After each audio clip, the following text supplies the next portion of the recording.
জামায়াত নেতাদের ফাঁসি দেওয়া মানবাধিকার লঙ্ঘন, বলছেন ফরহাদ মজহার। ৭১-এ আপনারা কোন সেক্টরে যুদ্ধ করেছেন, জামায়াতকে রিজভী। জিএম কাদেরের মন্তব্য, বিভাজন করা হচ্ছে, সুষ্ঠু নির্বাচন কতটা সম্ভব প্রশ্ন রয়েছে। এবং সর্বশেষ জানাবো, অত্যাবশ্যকীয় জিনিসের শুল্ক 0 করে দিয়েছি, বলছেন অর্থ উপদেষ্টা। শুনছিলেন সংবাদ শিরোনাম, এবারে বিস্তারিত।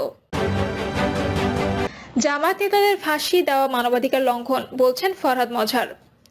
২৪-এর ছাত্র জনতার গণ অভ্যুত্থানে শেখ হাসিনার পতনের পর সামাজিক ও রাজনৈতিক অঙ্গনে নানা ধরনের আলোচনা চলছে। দেশের বুদ্ধিজীবী, কবি, লেখক, কলমিস্টরা রাজনৈতিক, অর্থনৈতিক সংস্কার ও বিগত সরকারের অনিয়ম নিয়ে সোচ্চার রয়েছেন। তাদের মধ্যে একজন হলেন কলামিস্ট ও গবেষক ফরহাদ মজহার। তিনি একদিনে যেমন বাংলাদেশ সম্মিলিত সনাতনী জাগরণ জোটের মুখপাত্র ও ইসকনের সাবেক নেতা চিন্ময় কৃষ্ণ দাসের মুক্তি দাবি করেছেন, তেমনি জামায়াতে ইসলামীর নাম পরিবর্তনের কথাও বলেছেন। একই সঙ্গে তিনি আরো বলেছেন, গত 15 বছরে জামায়াতের 11 জন নেতাকে ফাঁসি দেওয়ার বিষয়টি মানবাধিকার লঙ্ঘনের সঙ্গে তুলনা করেছেন।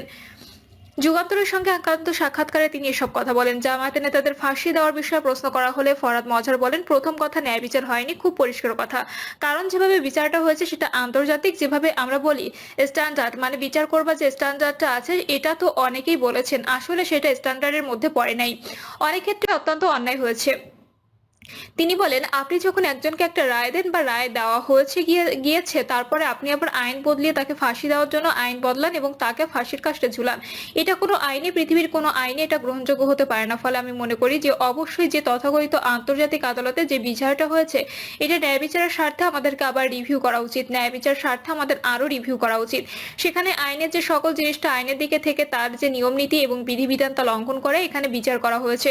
ফলে আমি মনে করি তাদের প্রতি অবিচার করা হয়েছে এবং সেই অবিচারটা আমাদেরকে অবশ্যই আগামী দিনে সংশোধন করতে হবে। যদি আমরা জাতিকে এই ক্ষত থেকে মুক্ত করতে চাই এবং যারা সত্যিকার অর্থে যে অপরাধটা করে নাই, কেমন সে অপরাধের দায় যেন তাদের উপর আমাদের চাপাতে না হয়। এই লেখক বলেন, পাকিস্তান জামায়াত ইসলামী তো বলে নাই তোমরা আমাদের যে নীতি এটা অনুসরণ করো, তারপর তারা বাংলাদেশের জামায়াত ইসলামীকে বলেছে তোমরা স্বাধীনভাবে সিদ্ধান্ত গ্রহণ করো, কিন্তু স্বাধীনভাবে তো আর সিদ্ধান্ত গ্রহণ করে নাই। তাদের বিরুদ্ধে যে অভিযোগগুলো উঠেছে, এখানে বুদ্ধিজীবী হত্যার সঙ্গে তারা জড়িত, আর অন্যান্য মানবাধিকার লঙ্ঘনের সঙ্গে ও গণহত্যার সঙ্গে তারা জড়িত। জামায়াত ইসলামী তো এই অপরাধ থেকে তো মুক্তি পাতে পারে না।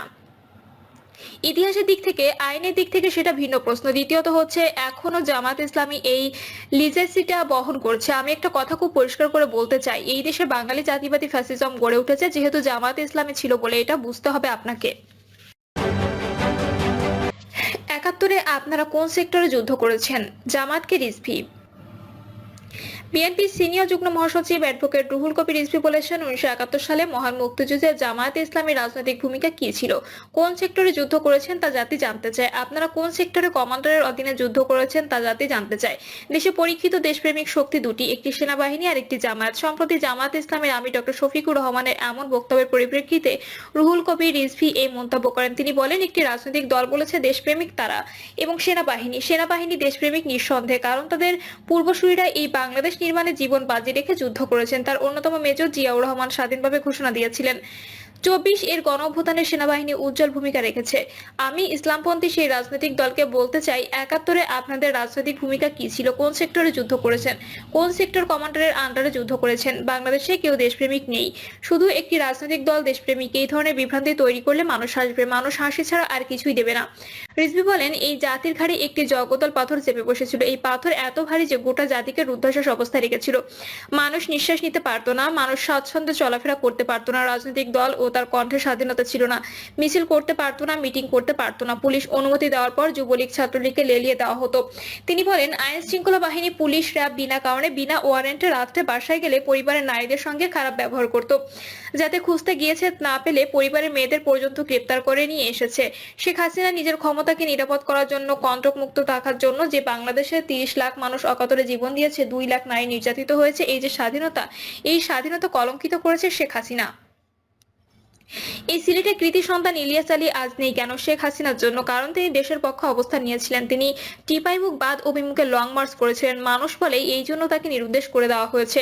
কত যুবদল ছাত্রদলের ছেলে ক্রস ফায়ারের শিকার হয়েছেন, গুমের শিকার হয়েছেন, তার ইয়ত্তা নেই। এই ভয়ঙ্কর মানবতাহীন কাজ করেছে 15.5 বছর শেখ হাসিনা। তিনি আরো বলেন, 15.5 বছর গণতান্ত্রিক শক্তির আন্দোলনের পটভূমিতে জুলাই এবং আগস্টে ছাত্র জনতারা নেমে এসেছে। শেখ হাসিনা পালিয়ে যেতে বাধ্য হয়েছেন। এখন আমরা খবরের কাগজে দেখতে পাচ্ছি জুলাই আগস্টের হত্যার বিচার 1 বছরের মধ্যে সম্পন্ন হবে। ডক্টর ইউনূসের প্রতি আমাদের সবার শ্রদ্ধা আছে, কিন্তু এই সরকার তো সর্বজনীন গণতান্ত্রিক রাজনৈতিক দলের পক্ষের সরকার। তিনি বলেন, শুধু জুলাই আগস্টে যারা নিহত হয়েছে, নির্যাতিত হয়েছেন, শুধু সেই সব অপরাধের বিচার হবে, ইলিয়াস আলীর বিচার হবে না, চৌধুরী আলমের বিচার হবে না। 15.5 বছর যারা ক্রস ফায়ারের শিকার হয়েছেন তাদের বিচার করবেন না। যারা ক্রস ফায়ার দিয়েছেন, শীতলক্ষ্যা নদীতে 7টি লাশ ভাসিয়ে দিয়েছেন, সেই সব দুর্বৃত্ত র্যাবের অফিসারদের বিচার হবে না। যে অপরাধ করেছে শেখ হাসিনা, যে কসাইয়ের ভূমিকা পালন করেছে, তার বিচার হবে না। জুলাই আগস্টের আত্মদানকারী ছাত্র জনতার আত্মদানকে শ্রদ্ধা জানিয়ে রিজভী বলেন, তাদের যেমন বিচার হবে তেমনি গণতন্ত্রকে উদ্ধারের জন্য যারা অকাতরে জীবন দিয়েছে, নিরুদ্দেশ হয়ে গেছেন, তাদের কেন বিচার হবে না? হওয়া উচিত। এইভাবে বিভাজন রেখে টানলে তা দুঃখজনক। তিনি বলেন, স্কুলে পাঠ্য বই সম্পূর্ণ সরবরাহ করা হয়নি, যেটা ভিন্ন ব্যাপার, কিন্তু সেখানে ইতিহাসের বইয়ে তারা কিছু কাজ করেছেন, প্রকৃত ইতিহাস তুলে ধরার চেষ্টা করেছেন। এখানে এই জাতির বিবেকবানদের জন্য যে অধ্যায় করা হয়েছে তাতে আমরা দ্বিমত করছি না। সেখানে শেরে বাংলা একে ফজলুল হক, মজলুম জননেতা মাওলানা ভাসানী, হোসেন শহীদ সোহরাওয়ার্দী, স্বাধীনতার ঘোষক জিয়াউর রহমানের কথা বলা হয়েছে, কিন্তু স্বাধীনতার ঘোষণা থেকে মুক্তিযুদ্ধের অধ্যায় রাখা হলো না কেন? রিজভী আরো বলেন, জিয়াউর রহমান তো শুধু স্বাধীনতার ঘোষণা দিয়ে শেষ হয়ে যায়নি, যুদ্ধ করেছেন। মুক্তিযুদ্ধের অধ্যায় থাকবে না কেন? যারা প্রবাসী সরকার হয়েছিলেন সেটা থাকবে, সেটার সঙ্গে মুক্তিযুদ্ধের একটা অধ্যায় থাকতে হবে। যতটুকু হয়েছে তার জন্য ধন্যবাদ জানাই, কিন্তু অসম্পূর্ণ থাকবে কেন? তিনি বলেন, মুক্তিযুদ্ধ একটি বড় ধরনের ঘটনা। শেখ মুজিবুর রহমান স্বাধিকারের আন্দোলন করেছেন, সেটি স্বাধীনতার জন্য একটি মাঠ প্রস্তুত হয়েছে, কিন্তু শেখ মুজিবুর রহমান স্বাধীনতা যুদ্ধে কোনো বিশেষ ঘোষণা বা প্রস্তুতির কথা বলেননি, সেই আহ্বান তার নেই। প্রকৃত সত্য হচ্ছে যুদ্ধের ঘোষণা দিয়েছেন জিয়াউর রহমান এবং যুদ্ধ হয়েছে 9 মাস, সেই অধ্যায়টি রাখা হয়নি। আমি সরকারকে অনুরোধ করব, ইতিহাস স্বাধীনতা সংগ্রাম নিয়ে পূর্ণাঙ্গ ইতিহাস হওয়া উচিত। জিএম কাদেরের মন্তব্য, বিভাজন করা হচ্ছে, সুষ্ঠু নির্বাচন কতটা সম্ভব প্রশ্ন রয়েছে। সুষ্ঠু নির্বাচনের ব্যবস্থা করতে অন্তর্বর্তী সরকারের সক্ষমতা নিয়ে প্রশ্ন তুলেছেন জাতীয় পার্টির চেয়ারম্যান জিএম কাদের। তিনি বলেন, দেশে বিভাজন তৈরি করা হচ্ছে, এ অবস্থায় সুষ্ঠু নির্বাচন কতটা সম্ভব প্রশ্ন রয়েছে। এছাড়া অন্তর্বর্তী সরকারের সংস্কার দিতে সক্ষম হবে না, সংস্কার করতে গেলে জাতীয় ঐক্য প্রয়োজন। জিএম কাদের বলেন, আশা করেছিলাম পরিবর্তিত পরিস্থিতিতে অন্তর্বর্তী সরকার সবাইকে দিয়ে বসে দেশ পরিচালনা করবে, কিন্তু তা না করে বিভাজন তৈরি করা হচ্ছে।